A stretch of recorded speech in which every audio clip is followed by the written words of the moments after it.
taon nang nakalilipas nang makasama kami sa operasyon ng mga pulis sa Lamitan, Basilan.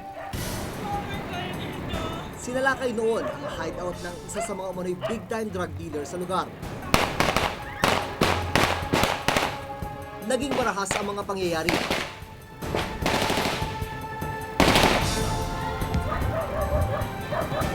Pati kami ng aking team naipit sa operasyon.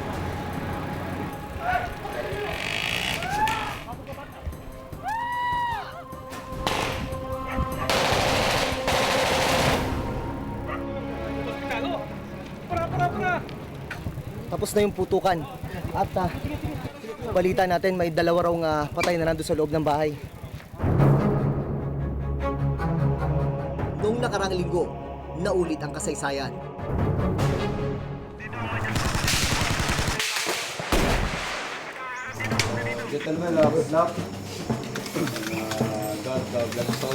Sa kampo ng militar sa Basilan, nasaksihan namin ang ginagawang paghahanda ng mga miyembro ng Philippine Marines. Bahagi sila ng grupong naghahanap sa dinukot na Italianong paring si Father Giancarlo Bossi.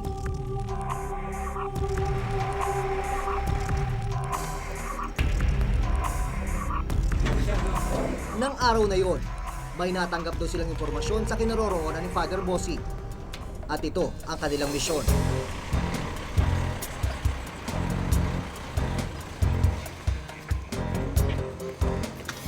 Kinabukasan, tumulak kami sa bayan ng Tipo-Tipo sa Basilan. Ang unang lugar na aming pinuntahan, hindi natagpuan ng pari.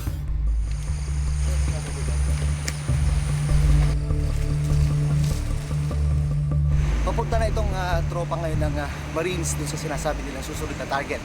Ang lalakarin pa daw ay humigit kumulang mga 3 kilometro pa. Negatibo ang lakad ng militar nung araw na yon.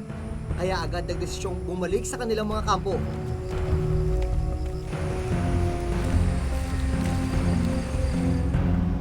Pauwi na ang buong grupo nang mabalahaw ang isang truck ng mga sundalo. Napatigil kami sa barangay Ginanta sa Tipo-Tipo. Itinuturing na killing zone sa dami ng engkwentrong naganap roon. Dito namin napansin ang kakaibang katahimikan ng lugar.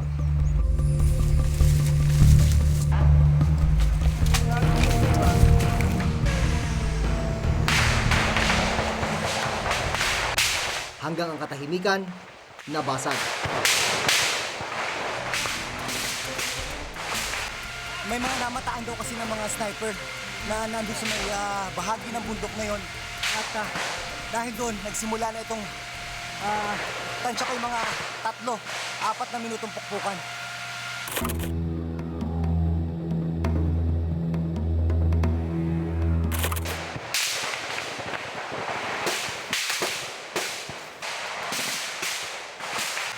May mga namataan daw kasi ng mga sniper na nandun sa may bahagi ng bundok na yon. At dahil doon, nagsimula na itong tansya ko yung mga 3-4 na minutong pukpukan. Ano mo, gapang mo lang. Ito, ano dito, perimeter dito, oh! Doon ka, oy! Focus mo! Matindi ang palitan ng mga putok. Mahigit 7 oras tumagal ang walang patid na barilan. Mahigit 7 oras din naibit sa engkwentrong ito ang GMA News Team.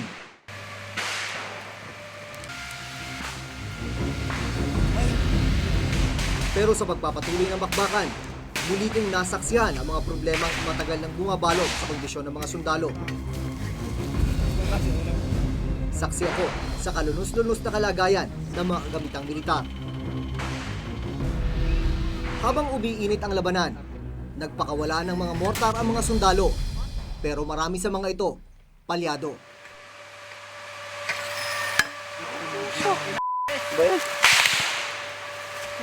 Isa!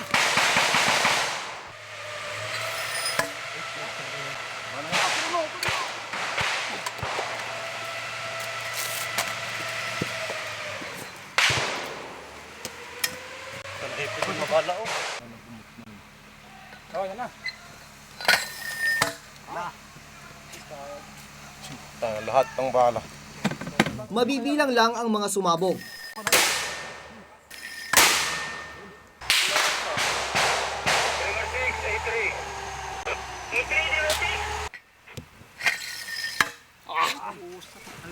Ayan. Bahala talaga. Bahala na yan. Ilang oras pa, rumisponde ang mga helicopter pero hindi rin ito nakatulong. Marami kasing nagbagsakan na radyo kaya lalong nahirapan sa komunikasyon. Ako dito sa Juan, malayo-layo na ako doon. Magtatakip silim na nang humupa ang putukan. Ang nakabibinging ingay, tila hihinto na rin sa wakas. Napilitang umatras sa mga sundalo dahil sa dami at lakas ng kalaban.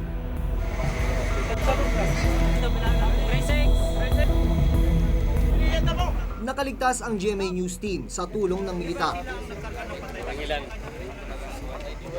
Pero ang aking assistant cameraman, tinamaan ng shrapnel.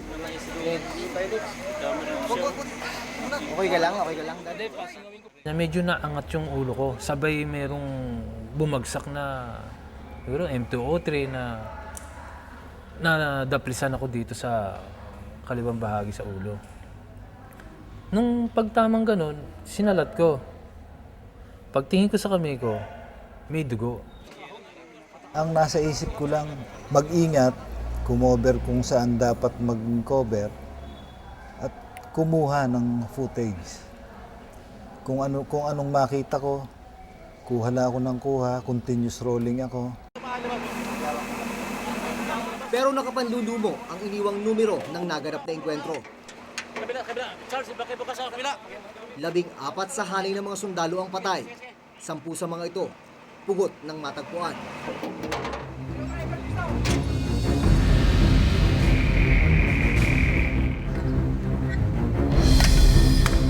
Masusi ng iniimbestigahan ng Armed Forces ang naganap na engkwentro.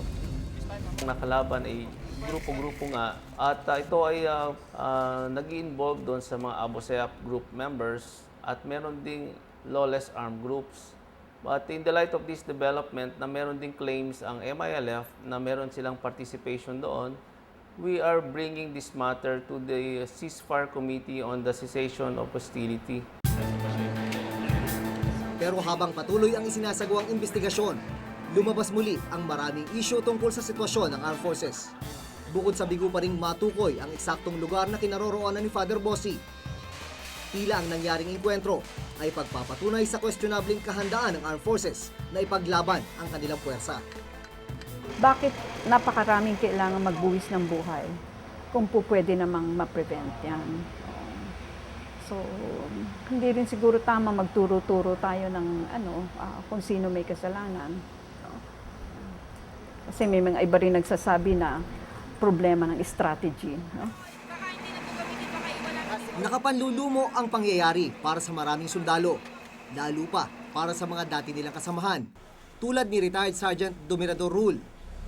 Nung mabalitaan namin yun,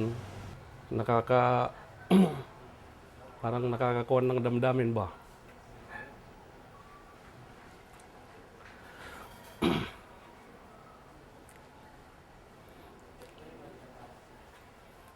Kasi mga dati rin namin kasamahan yun eh. Malaking tulong daw kung gumagana at kumpleto ang gamit ng mga sundalo. Pero nung aktibo pa siya sa serbisyo, isa na raw ito sa kanilang mga problema. Pagka yung mayroon talagang resistance, pag napa-encounter, may mga casualty. Pagka humingi kami ng mga evacuation chopper or sa watercraft, minsan walang dumadating.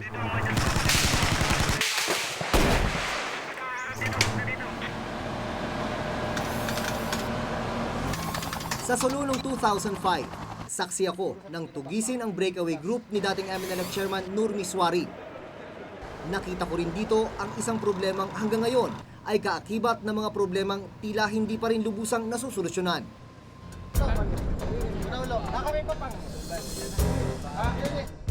Naubusan ng dugo ang ilang sundalo, kabilang na ang leader ng grupo na si Colonel Dennis Villanueva. Ang ilan sa mga sundalo sa ospital na binawian ng buhay. Ikaw yung nakikipaglaban, dapat ay sinusuportahan ka ng lahat ng maaring isuporta sa iyo para maprotektahan ka, no? Hindi ka po pwede doon na ang botas mo butas-butas, ang sapatos mo hindi akma, no? Tapos ang ginagamit mong ammunitions yung mga iba hindi pumuputok, no? Kasi ang ibig sabihin noon ay practically ikaw yung nagiging bala. 5 bilyong pisong pondo ang nakalaan ngayong taon para sa modernisasyon ng sandatahang lakas. Inilaan ang budget na ito para sa pagbili at pagpapaganda ng kagamitan ng AFP. Pero marami sa mga sundalo nagretiro na lang nang hindi man lang nararamdaman ang pagbabago. Maraming kailangan doon. Sasakyan, communication, armament. So parang nalulumural ang mga tropa na lalakad kayo, kulang kayo sa gamit, mapabakbak man kayo, wala kayong aasahan na makasuporta agad-agad. Patuloy naman daw ang ginagawa para maipatupad ang mga programang tutugon sa mga problemang kinakaharap ng hukbong sandatahan. We may not have the best equipment in the world, but little by little ay nakakatanggap din po tayo ng mga bagong kagamitan upang ma-improve yung effectiveness ng ating mga troops on the ground. Gayunman, tuloy pa rin ang panawagan para sa reformang makabago sa sandatahang lakas. Huwag natin masyado silang tulakin sa isang sulok na talagang magkakaroon talaga sila ng rason para ma-demoralize. Kung talagang nilalagay natin sila sa ganyang panganib, ay suportahan natin sila, no, ng proper equipment, ng proper logistics.